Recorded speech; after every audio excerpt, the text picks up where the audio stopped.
Student तो है प्रश्नावली 14.3 का तीसरा प्रश्न। देखिए प्रश्न में लिखा हुआ है, एक समलंब चतुर्भुज की समांतर भुजाएं 20 मीटर व 8 मीटर है, इन भुजाओं के बीच की दूरी 12 मीटर है, इसका क्षेत्रफल ज्ञात कीजिए बोल रहा है। ठीक है, तो जो है यहाँ पर आपके पुस्तक में एक चीज़ गलत लिखा दिखा मुझे। ठीक है, यहाँ पर जो है 12 सेंटीमीटर लिख दिया था। ठीक है, तो उसको जो है मैंने सुधार दिया हूँ। ठीक है, उसमें जो है सेंटीमीटर दिया है, तो अलग अलग होता है तो सवाल गड़बड़ हो जाता है। जैसे इसको मीटर दिया हुआ है, इसको मीटर दिया हुआ है और यहाँ सेंटीमीटर लिख देगा तो गड़बड़ हो जाता है। ठीक है, तो गड़बड़ तो नहीं होता है लेकिन इसको भी मीटर में बदलना पड़ता है। ठीक है, तो मैंने आपके बुक में देखा कि इसको सेंटीमीटर में बना दिया था, तो जो है आंसर अलग आ रहा है। तो मैं समझ गया कि जो वहाँ पर सेंटीमीटर लिखा वो गलत है, वहाँ पर मीटर लिखना चाहिए था। ठीक है, तो ये प्रश्न में दिया हुआ था, इसका जो है क्षेत्रफल ज्ञात करना पड़ रहा था। ठीक है, तो इसको जो है यहाँ पर देखिए समांतर चतुर्भुज की भुजाएं लिखा है, भुजाएं 20 मीटर व 8 मीटर, मतलब यहाँ पर समांतर चतुर्भुज की दो भुजाएं दिया हुआ है। तो उन भुजाओं को लिखेंगे दिया है करके, तो पहली भुजा को B1 लिखते हैं, इसमें 20 मीटर दिया है तो 20 m लिख देंगे ऐसे, या हिंदी में मी भी लिख सकते हैं। तो पहली भुजा B1 लिखें तो दूसरा भुजा B2 लिखेंगे, तो इसको क्या है 8 मीटर है तो 8 m लिख सकते हैं या मी लिख सकते हैं। उसके बाद जो भुजाओं के बीच की दूरी दिया है 12, उसको h से दर्शाते हैं, इसको दूरी भी मानो या h से ऊंचाई भी होता है हाइट करके। ठीक है, ये भी जो है मीटर में दिया हुआ है। तो समलंब चतुर्भुज, ठीक है, इसको चतुर्भुज समझना। समलंब चतुर्भुज का क्षेत्रफल बराबर होता है 1/2 गुणित ऊंचाई h मतलब ऊंचाई, उसके बाद जो है इसका गुना जो है दोनों भुजाओं को जोड़ने पर जो भी आएगा उसका गुना जो है h से कर देना, यही इसका फार्मूला है, सूत्र है। ठीक है, तो यहाँ पर आपको जानने के लिए एक और चीज़ है कि समलंब चतुर्भुज किसे कहते हैं। ठीक है, तो समलंब चतुर्भुज इस तरह से होता है।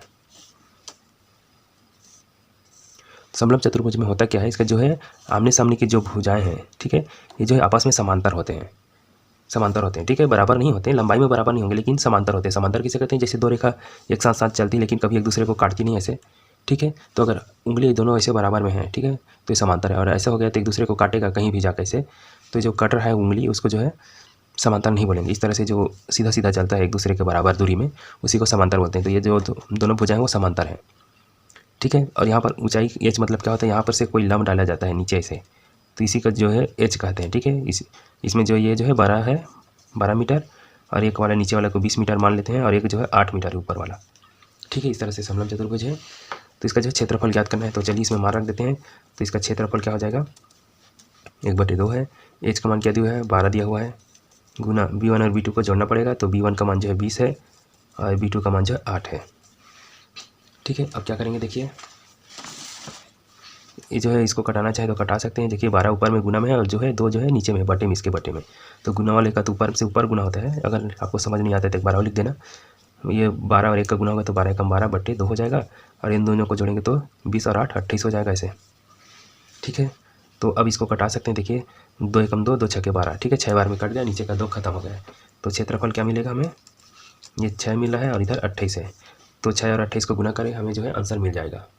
ठीक है, तो इसको गुना करेंगे तो क्या हो जाएगा, देखिए 6 × 48 का 8 हासिल 4 और 6 दूनी 12, 12 में 4 जोड़ेंगे तो 16। तो ये जो है ये समलंब चतुर्भुज का क्षेत्रफल मिल गया हमें। इस क्षेत्रफल को वर्ग के साथ लिखा जाता है, तो वर्ग मीटर दिया है तो हम भी इसी में मीटर लिख देते हैं, वर्ग मीटर ऐसे। ठीक है, यही इसका आंसर है। आप लोग नोट करना चाहे तो नोट कर सकते हैं, बहुत ही सरल है, और आप लोग भी घर में बना कर जरूर देखिएगा। वीडियो अच्छा लगे तो लाइक कर देना, और चैनल को सब्सक्राइब नहीं किए होंगे तो प्लीज़ सब्सक्राइब कर देना। मिलते हैं इसी तरह के दूसरे प्रश्नों के साथ।